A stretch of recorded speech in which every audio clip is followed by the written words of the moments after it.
My name is Miss Yashasvi List. My last name is List. My first name is Yashasvi, and I was formerly Natasha Clare List, so I kind of have a middle name. Yashasvi Clare is Yazzie. I was born in 1980, so I'm currently in my 45th year, coming up to my 45th birthday in December. In 2008, I enrolled in the Baha'i faith, and how that came about, very briefly, actually perhaps a little less briefly, was I was born into a non-religious family with a Freemason, very active Freemason, paedophilic dad, millionaire, a home seller in Hampstead. And my mum was adopted as a baby and was my family were externally, nominally Church of England's. Me and my brothers were christened, but it was very much like a formality and like a show. There was no book in our home. I wasn't really satisfied to be agnostic, as I was a seeker in my childhood. And when I was 14, I wrote a poem that began, "Where is my God, where can I find him?" and ended with the words, "If you won't let me live, let me die, and if you won't let me die, let me live." My friend Shelley, a friend of mine, Shelley Flaherty. I'm having to dig for these words. I have had head injuries in childhood, temporal lobe head injuries, and in adulthood, at the hands of two men, Malcolm David Orton and Malcolm Kembry. And there was no book in the house. I was at a nominally C.V. secondary school called Christmas Lane College near Hitchin, Hertfordshire, which was a very small all-girls school. And we, like for example, in assembly, would need to sit. We would be cross-legged in assembly. And my feet always, I used to get like complete numbness in my feet. And like one time I sat up after sitting through assembly and nearly fell down because had no feeling in my leg, couldn't stand up properly. And we were supposed to bow our heads and do the Lord's Prayer all together at school. By the time I was like 14 or so, I started getting very late and missing quite a few assemblies. So in a small school like that was definitely noticed. But I remember one of our form teachers, I don't remember her name, but she was one of the teachers that someone told me she was atheist, and I noticed that she didn't used to say the Lord's Prayer in the assemblies. Like I noticed one day, like opened my eyes and seen her, so I sort of stopped doing it as well.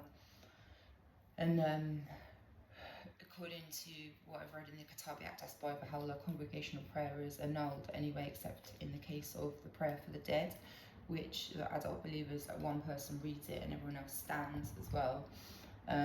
So prayer is something to be done like in private, one-to-one thing, unless I suppose you might be laying hands on a sick person and praying for them, but otherwise no congregational prayer. And to this day I'm not fond of like if I'm going to try, anyway, sticking to the point. When I was 16, I also won the RE prize at school because I think I was pretty much the only person that did the homework for RE. I just thought I'd mention that when I was like 12 or something. And so when I started to use like substances and that, like part of that sort of was like it was like in an absence of aside from self-medicating and experimental drug use and lack of parental kind of parameters at home, there was definitely like an element of a spiritual quest in using various substances from a young age, and I think as well like sexual encounters, like if you can remember some of your earliest, assuming you're like over the age of 16, if you well over that age, if you can remember some of your, or at that age, you remember if you've had sexual encounters, there is definitely more than just a physical interaction there. So some people call it spiritual realm, unseen realm, metaphysical possibly realm. So yeah, you could say that some of that, my earlier behaviours around in relationships, apart from the programming I had where no was not in my vocabulary, it eye-opening experiences anyway, independent investigation of reality. This is long, I know. So when I was 16, I met someone in a nightclub called Labyrinth, Dalston Lane. And his mum and dad, his family, he had mum and dad were Baha'i, and I met them, and I got given some writing by Abdul Baha. At that time, I wouldn't say that I knew anything enough about anything, but I did to like, well, that family actually, the man of the house, as it were, like he smoked weed, so it was like a bit of a random way to get introduced to a religion that doesn't allow that. You know, if he had not smoked weed, it would have been a much better introduction. I suppose it was quite confusing in the first place. But to see that, the writings of Abdul Baha were really powerful. Like, it was a little compilation called Love, and anyway, that's where I first heard the name Baha'i and Baha'u'llah. One day I said to that man of the house, I'm a Baha'i, and he said, no, you're not. So then I went to like a CIA fronted church, like charismatic thing, from that age of 18, 19 to 20. Very like prosperity gospel stuff coming in, people getting pushed down, a whole room of people babbling in tongues, you know, somebody supposedly slain in the spirit, but actually they've been pushed down, and kind of hysteria can spread that way.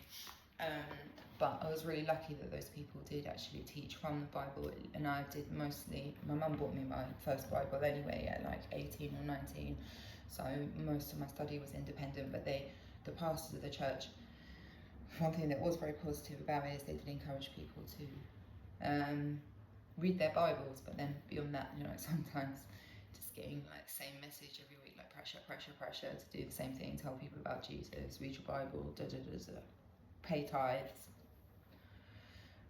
So when prosperity gospel stuff started to get involved as well, and just it was a very chaotic environment. Like, you could go into a church, go to church on a Sunday in like a hotel room, because they were hiring spaces because they didn't have their own building, and one of the pastors from the stage has like told everyone to pray in tongues, and like the entire room apart from me is all praying tongues, which again in the Bible is not supposed to. You're supposed to have one person praying in tongues and two people interpreting that one person praying in tongues. And then when they moved to the sports hall of a school out of the hotel, then you could go in on a Sunday and have like, there would be like women crying, like just weeping uncontrollably, and like very hype kind of thing. So, and I went to Soul Survivor in the year 2000, and they were sponsored by Pepsi Max, and they used to say we're going to max out for Jesus with Pepsi Max. When everyone would gather, like, I don't know, like 5,000 people, maybe 10,000 people gathering for these like morning and night. We're going to max out for Jesus with Pepsi Max. If anyone remembers that Soul Survivor in Manchester in 2000, you'll know what I'm saying. And a lot of people, if I ever mentioned Baha'i after that time, obviously because I broke up with a boyfriend and lost contact with that family, and was pre-internet, and I was like still living at home, super young anyway. And if I told anyone, they would be like, oh, Baha'i is a cult and everything, and they don't season their vegetables, and like mad shit, like people chatting to me, and you know, and they're like, oh, demons and la la la, like kind of like feeding into people's like you know, like just in the absence of other like information, like you're telling like 18, 19, 20-year-olds, even 30-year-olds, like at that time, like, oh yeah, demons. I mean, they still do this today. I need to try and get my shit together. This is all leading somewhere, and I didn't want to do this live, and I thought, well, at least maybe this pre-recording will go online. Maybe it's just a practice to try and explain where I'm at right now, and I'm really regretting that I'm smoking in the first place, so maybe I'll redo it.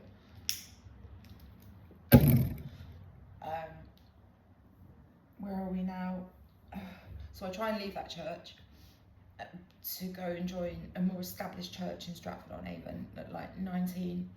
And when I speak to the pastor of the other church, the pastor of my existing church has already spoken to him behind my back and told him I have a problem with his authority.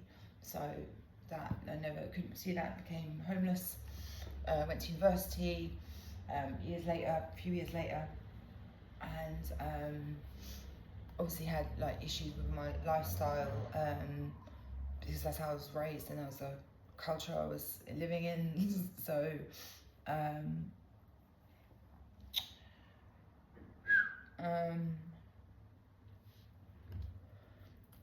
praise God, I put my cigarette out. I had 2 really nice coffees today, one with ashwagandha in it and one with a mushroom thing in it. Good.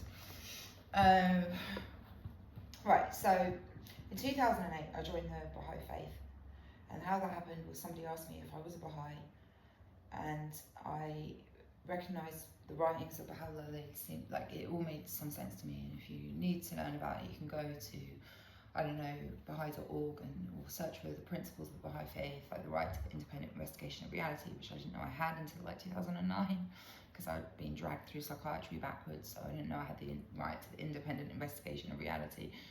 Perhaps the, equality of men and women, science, religion, and it has like a book of laws, which are, so my declaration was accepted because I also had developed alcoholism from young, and then like by the time I finished uni, like I lost my tolerance to alcohol, and I'd gone into rehab, and so for like just like 4 weeks, exactly 4 weeks, no, 3 weeks, that's right, because did I come out on my, no, I came out before Christmas, 3 weeks, December 2007, because I lost my tolerance to alcohol, and I had the money at the time to either kill myself or go to rehab, and I went to rehab 3 weeks. And be in a safe place, because I was like, needed to get out of the house to get alcohol, because I had rules about keeping alcohol in the house, and then, the corner shop is there, and, you just struggle to get there, because of like shaking and shit with withdrawals, and then just have one sip of wine and like, so, and I took risperidone all through that time as well. So imagine taking 2 milligrams of risperidone every night on top of all that alcohol. And then without the alcohol, the risperidone was giving me akathisia. So, and I actually had a vision of Abdu'l-Baha while I was there. And I didn't know it was Abdu'l-Baha at the time. It was a really stressful time. It was only when I got sober that it became really apparent, because I got off psych drugs as well for the first time in my adulthood, and became apparent that I had real physical health problems that weren't just due to me being overweight because of the medication, or just a bad period, or hangovers. So, or from not exercising, Kelsey Breeze.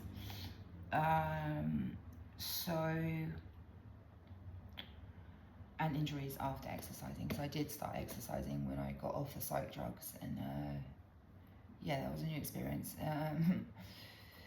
My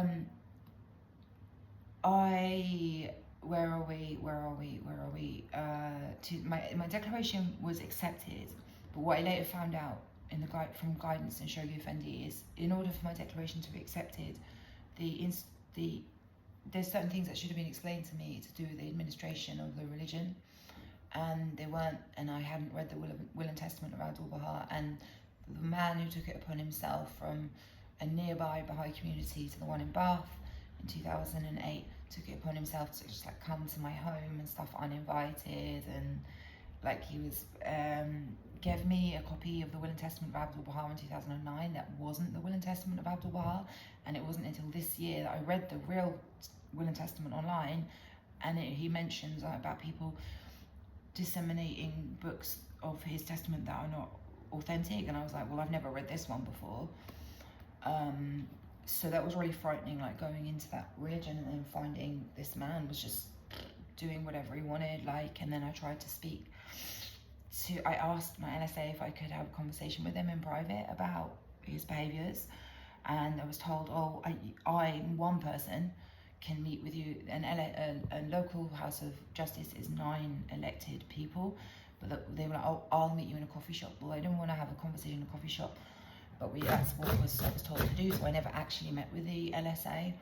about it. And then when I mentioned his name but nothing about it, she goes, oh well, it's not unusual for younger women, I was 27, to marry older men. And he actually wouldn't tell me how old he was, but he was over 60. And I had a boyfriend anyway at that time, just no one had asked me, but he knew that. So, or like I wasn't really like discussing it with him anyway, like but he knew.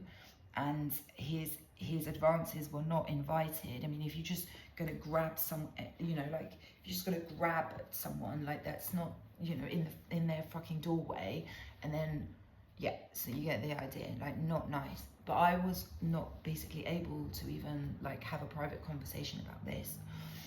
And then at one point I'd gone to meet a young member of the community, like around my age, like she was like probably 23, 24 at the time, for coffee, and she wanted to meet in a pub. So I got to the pub and I ordered a coffee, and she came in and I said, would you like a drink? And she wanted like a double brandy and coke or something. It was some mad thing, and it was like 4 in the afternoon, and I'd just come out of rehab for alcoholism, and I'm going to the bar and buying this member of the Baha'i faith who's on the local spiritual assembly a brandy thing.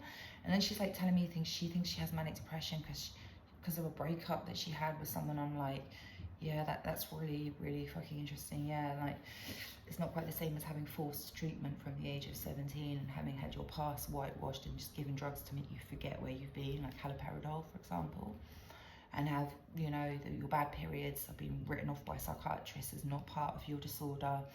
You've been in physiotherapy paid for by your mum from the age of like 12 to 13, and then you're in front of a GP at 14 with growing pains and ME, and not referred to a rheumatologist, and offered Prozac when you've gone in with chronic fatigue and chronic joint pain, and you've already been in physiotherapy for a year and you're not even referred to anybody.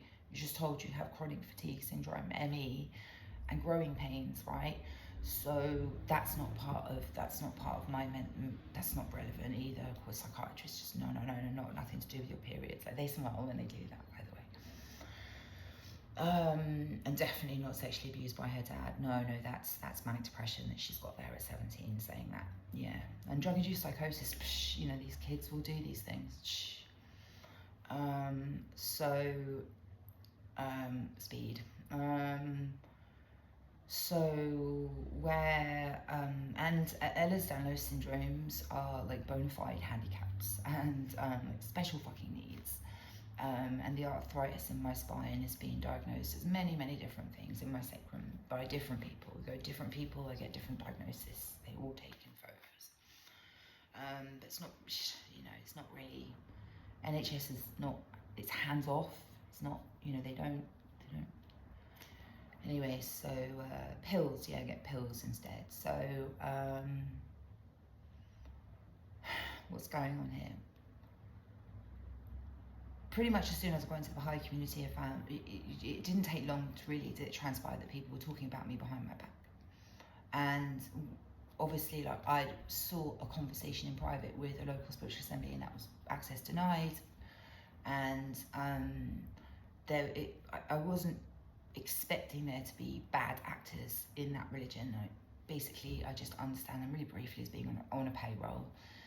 But what I found out recently is that if you look at the Will and Testament of Abdul-Baha and you study that with the world order of Baha'u'llah by Shoghi Effendi, you might find that actually you can't have a universal house of justice, which is supposed to be nominated by delegates who have been nominated by delegates who've been nominated by the local community into the local House of Justice, National House of Justice. They then nominate, i.e. elect, the Universal House of Justice every 5 years. But that's something that it starts like that way, right? So, but what they did after the death of Shoghi Effendi was they just some hands of the cause and the widow of Shoghi Effendi, they formed a Universal House of Justice, which wasn't elected by any National House of Justice. And the man who said that he was the appointed guardian, appointed by Shoghi Effendi with the blessing of Abdul-Baha, he was declared a covenant breaker. It actually transpires that you can't have a Universal House of Justice without a guardian. You can't have a Baha'i faith without a guardian. But the guardian, the one that's alive today, fourth one, has been appointed. He has like 80 people, right? I can't even speak to him. Can't even like try to get in contact. Not allowed to talk to him. 80 maybe people in a Reddit group. I don't know where else I got that number 80 from. You can forget about the number 80 if you want. But yeah, I've tried to get in contact and it's kind of access denied at the moment. This is really all. I don't usually take this seriously and trying to think. It's because I basically, I've said a lot of stuff there.